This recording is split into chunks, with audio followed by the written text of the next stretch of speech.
Hello guys, welcome back to S3D. And yes, it has arrived. So this is gonna be the Bandai Tamashii Nations Robot Spirits or Robot Tamashii Full Armor Gundam version anime action figure. So this figure was released in 2017, and I'm actually gonna use this figure for custom. If you guys been paying attention to the community section, you guys know what I'm gonna make with this one.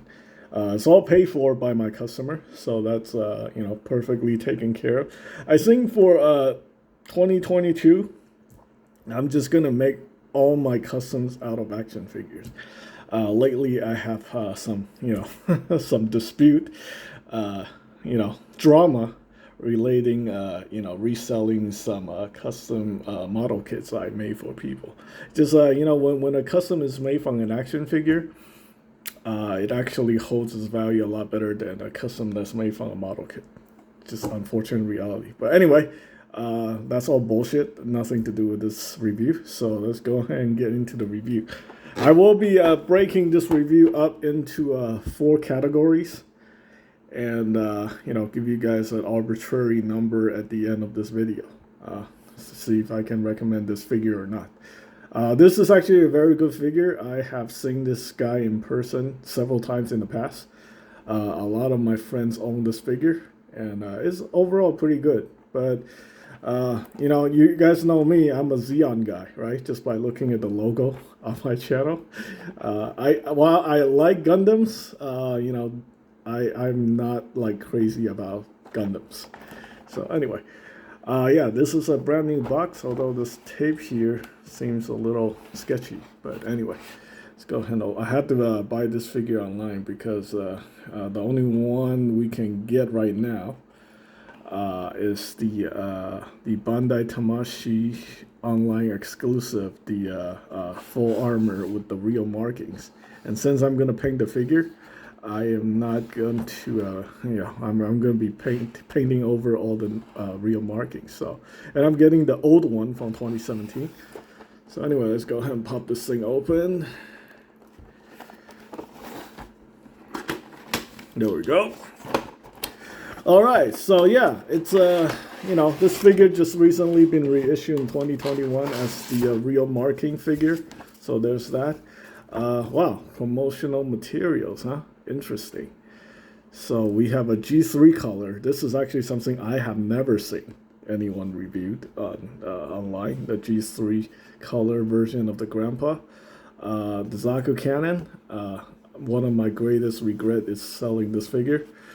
Kind of sucks. I want both of these eventually at some point when I'm not broke or in debt. So I like the prototype Dom and the Goof prototype. And then we have the Zaku Desert variants, which I also want in the future. So there we go. All right, we have the instruction manual. I don't need the instruction manual because I know how to put this guy together. It's pretty straightforward. So there you go. I am actually really excited about doing this custom. Originally, I was actually thinking about doing this custom using Gunpla.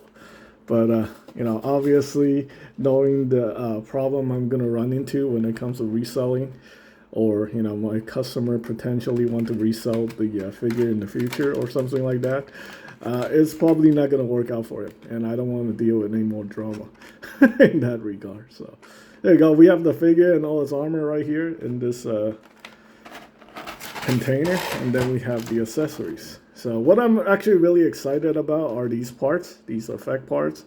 These are very new. Everything else is, if you've seen any of the reviews in the past, you've probably seen all of these. So I'm going to save you guys time and just not talk about these because, if you want to see these accessories, you can just look at any of the Grandpa reviews I have on this channel. All right, so anyway, let's go ahead and get to it. Don't need to talk about the articulation on this guy either. So right off the bat, I'm gonna give you guys the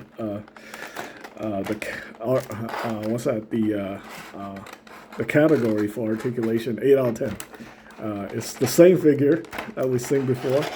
So 8 out of 10 for articulation. It's a little bit dated because the figure dates all the way back to 2015. So yeah, so we got this guy right here. The articulation is based on the the 2010 release. For this one, I think pretty much everything is the same as a grandpa. Yeah, it's the exact figure. It's just a grandpa in this color. That's it. Nothing new, nothing different. So there you go. We have the base figure, and then we're gonna put on the armor on this figure. So we're gonna start with the feet. It's very straightforward. You just put this part on, put this piece on like so. Yeah, I guess in a way, something like this is kind of like assembling a model kit. So we got the feet on here. It does seems like there's a tolerance issue right there, so that's kind of annoying. Right there. All right, that's fitted. So we're gonna do the feet first. Oh, this thing just slides on like a pair of shoes, like so.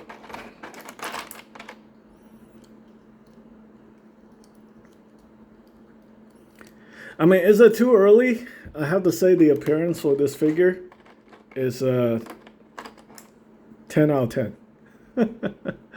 Yeah, I think it's safe to just say this figure has an appearance, in terms of appearance, is a 10 out of 10. So there we go. Right off the bat, 10 out of 10 for appearance. Yeah, it looks exactly like the full armor, so that's that. We don't need to get into too much detail. It's just it's a 10 out of 10 figure. All right, there we go. So these parts are like clamped together, and then you have to put the front part in order to hold it in place.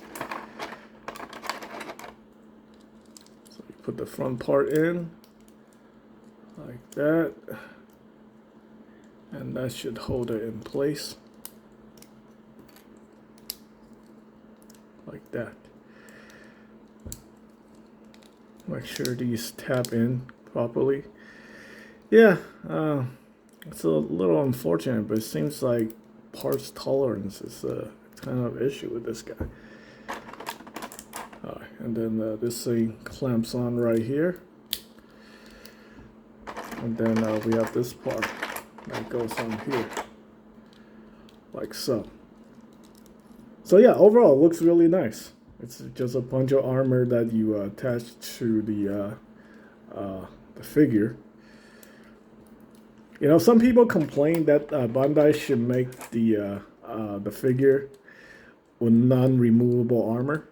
Since if we want a grandpa, we go buy a grandpa, right? If we want a full armor, we just buy one that's full armor. We don't have to bother putting on the armor and taking it off.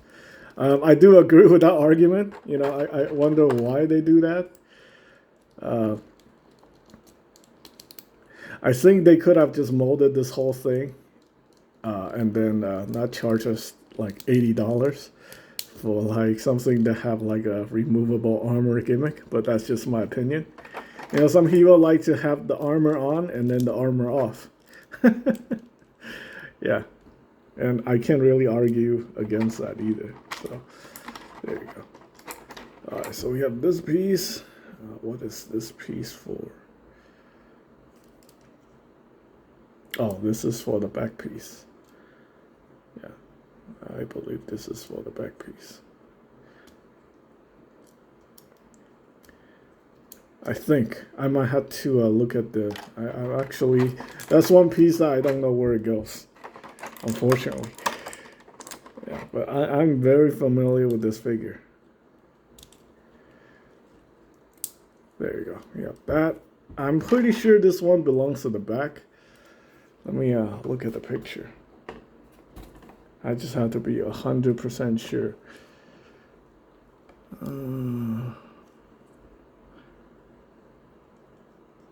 I think so. I think this piece belongs to the back. Maybe I should consult the instruction manual real quick.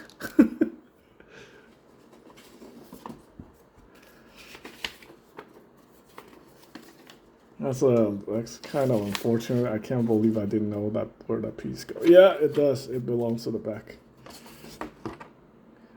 I just didn't put it on properly. So there, these notches that go on these notch right there, you just push it in, I think.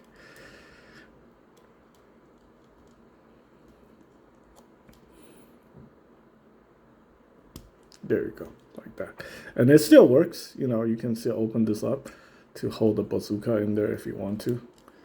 So there you go. The armor for the body is very straightforward. It's just two piece. One clips on the front and then the backpack clips on the back. Yeah, the heavy Gundam, the full armor, and the perfect Gundam all have this gimmick where you know these things just clamps to the back. Okay, for this guy, you have to do something with these beam saber packs thing. You have to move these. You know, honestly, I didn't actually even know these things move until recently when I'm messing around with a grandpa figure the other day. I realized these things can actually move, so you can change the angle of that. Yeah.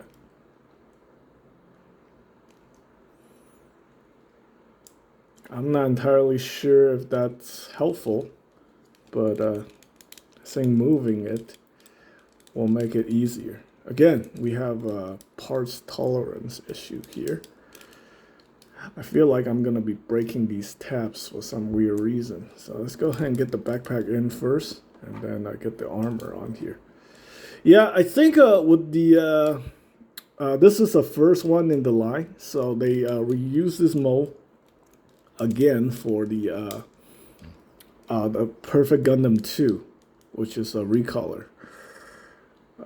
And then they reissue this guy again as the real marking version.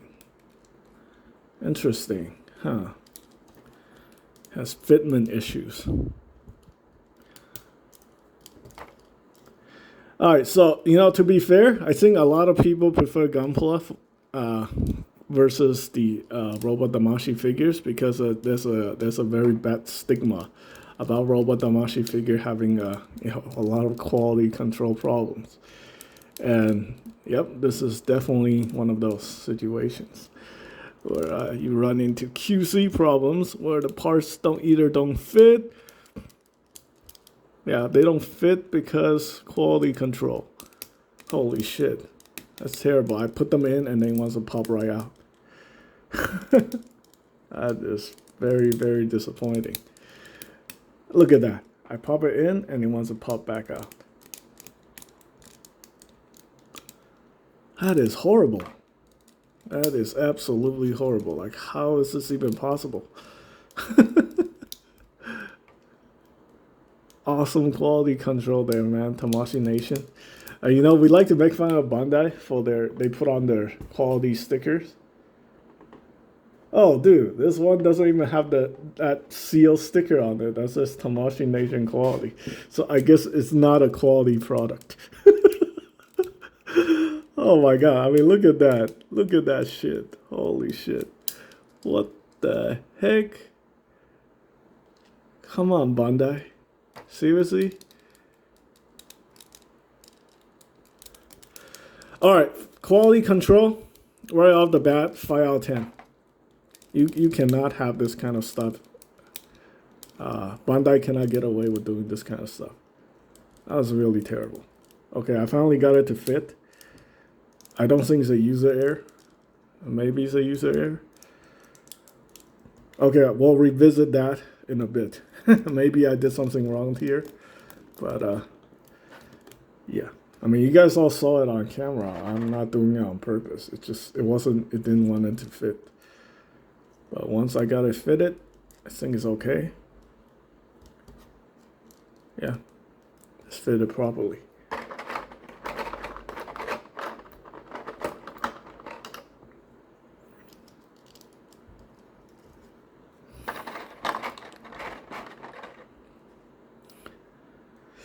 Alright, so what do we have to do here? I think we do have to actually remove the hand. So again, be very careful with these pegs. These things can break and then we don't get extras. So if you break them, you are SOL.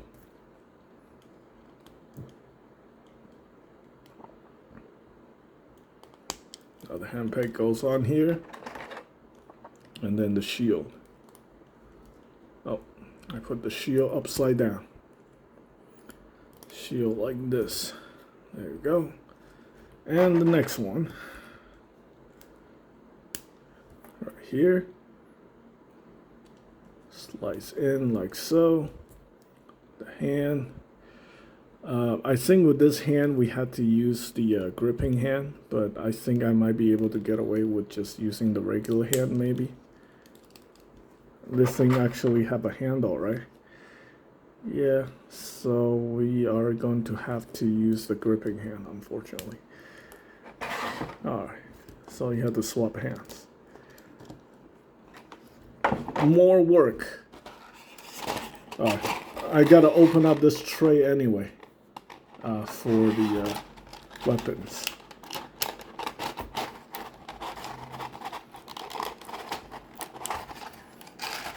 Oh no, the effect parts.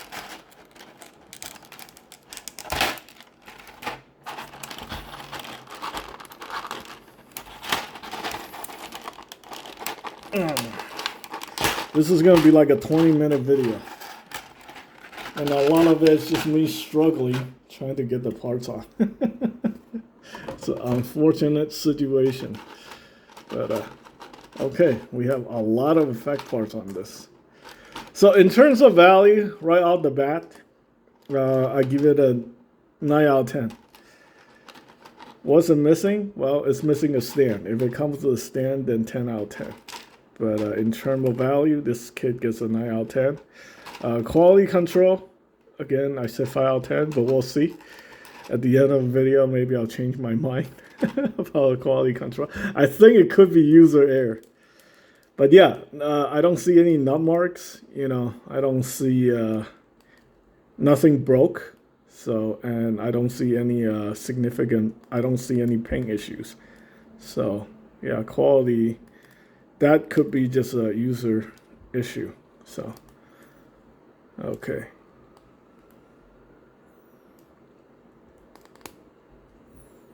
And funny, I don't see that quality control sticker, man. That Tamashii Nation quality sticker that they are putting on like SH Monster Arts, SH Figure Arts, and Robot Spirits figures. And then a lot of us, you know, a lot of Bandai fans like to make fun of Bandai. It's like, oh, you're going to put the sticker on the figure, right? And then he has quality control problems. That's definitely, isn't that just like trolling the consumers? Yeah, Bandai quality. We are no better than Hasbro. But we'll happily charge you $60 to $70 on a figure with quality control like Hasbro and Takara. So there we go. Man, I'm terrible at this.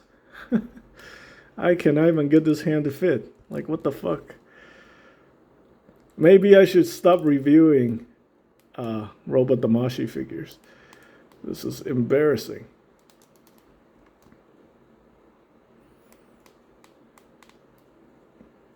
I know I review a lot more Gunpla related products, but I am very familiar with these figures because I actually prefer Robot Tamashii figures over Gunpla. It's just, you know, there isn't a lot of figures out there, and I can't afford all the figures. Jesus. Like, seriously. First, the armor and the hand don't want to cooperate.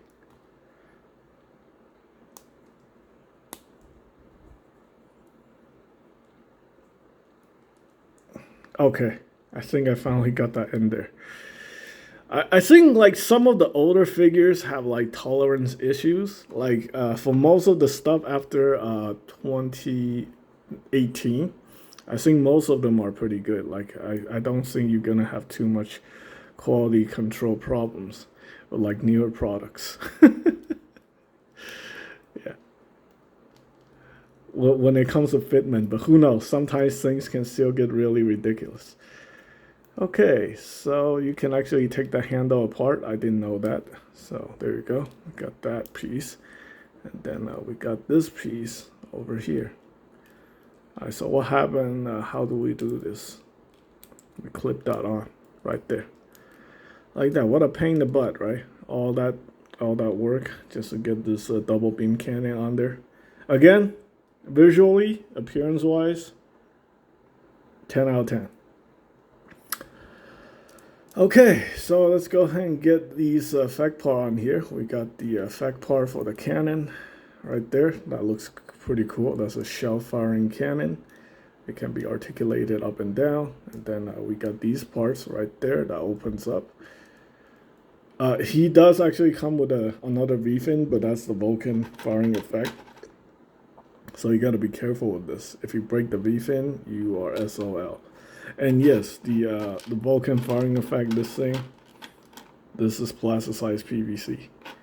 Just like the hands are plasticized PVC. You can, there's really not much Bandai can do without resorting to using plasticized PVC on these parts. All right, we have the missile pods right here, and then you can have the firing gimmick, like so.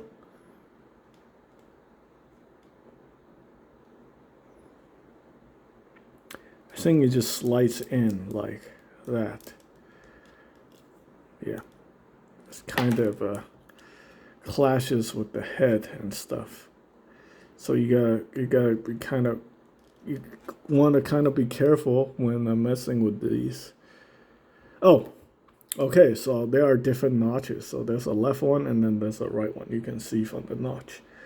So I'm trying to put the left one onto the right one, which is it's kind of stupid. But this one should fit right there, like that. There you go.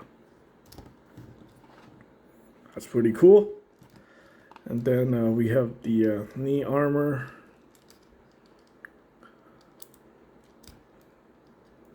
That opens up. So basically, you know, you can have these pots right there.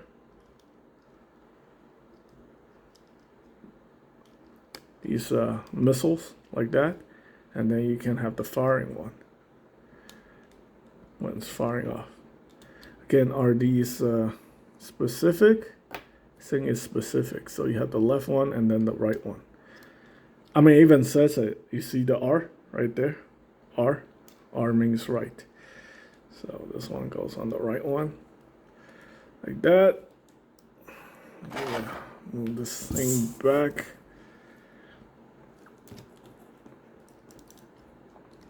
Okay, all right. So the final verdict, I would say the you know, that part where I struggle to put on the body armor, that's probably an user issue because I'm an idiot. So overall, I give quality 8 out of 10. Obviously, there's still some issues, you know, with like just right out of packaging. I can't give it a perfect score. So let's see. Appearance, 10 out of 10. Quality, control, fitment, parts quality, 8 out of 10. Articulation, 8 out of 10. And the you know, value, overall value, 9 out of 10. Because it doesn't come with a stand. Depends on where you're buying this. You can pay anywhere between $70 to $150. So yeah, this figure is no longer available, and the Tamashii exclusive I think is also pretty expensive. People are selling that for like you know, over $100. Even though if you pre-order it, you probably got it for like $70. So there you go. All right, and that's pretty much it. This figure is going to be used to make a custom. And that's that. Thanks for watching, guys.